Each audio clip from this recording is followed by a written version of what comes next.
তো বন্ধুগুলা সবাই কেন আছেন? আশা করছি সবাই খুবই ভালো আছেন। হ্যাঁ, আজি শুনিয়া সবাই অবাক হচ্ছেন তো যে এরও আজি কি ভাষায় করিবা দিচ্ছে? আজি রাজবংশী ভাষায় করিবা দিচ্ছি তো বললেন আমার। আজি রাজবংশীর একটা রেসিপি তোমাদের সাথে মুই শেয়ার করিবার তেনে চলে এসেছি। দেখিয়া পাচ্ছেন এটা ঢেকিয়া শাকলা আমি নিয়ে আনিছু কড়া কড়া দেখিয়া। তো আজি ঢেকিয়া শাকে আনদিন তোমার সাথে একটু নতুনভাবে শেয়ার করিবার তেনে।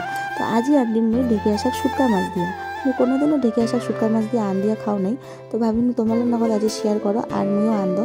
সাথে এটা কড়াইয়ে দিয়া দিন সরিষার তেল, তারপর দিয়া দিন কালা জিরা ফোড়ন, সাথে শুটকা মশলা ভালো করে ভাজিয়া তেলানি দিয়া দিন রসুন থেতেলে আর সাথে পেঁয়াজ লঙ্কা।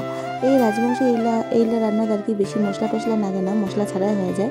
আর এটা আলুটা কুচি করে কাটিয়া নিছিনু আর সাথে দিয়া দিন ঢেকিয়া শাকিলা।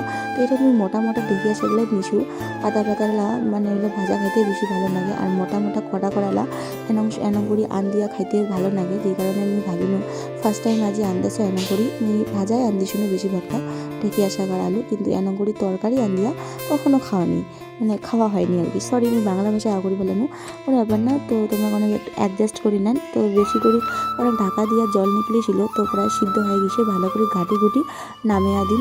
তো তোমার কাকা এনং করে আন দিয়া ঢেকিয়া শাক খাচ্ছেন আর কাকা কেনং লাগে প্লিজ একটু কমেন্টে জানাবেন। ঢেকিয়া শাকের মতন ভিটামিন কিন্তু অন্য অন্য শাকত নাই। আর এই শাকত তো মনে করো কোনো রকমের কোনো রাসায়নিক কোনো সার নাই। তো বাড়িরে মুই তুলিশুনু। Tata, bye bye. ভালো লাগলে লাইক কমেন্ট শেয়ার করবেন।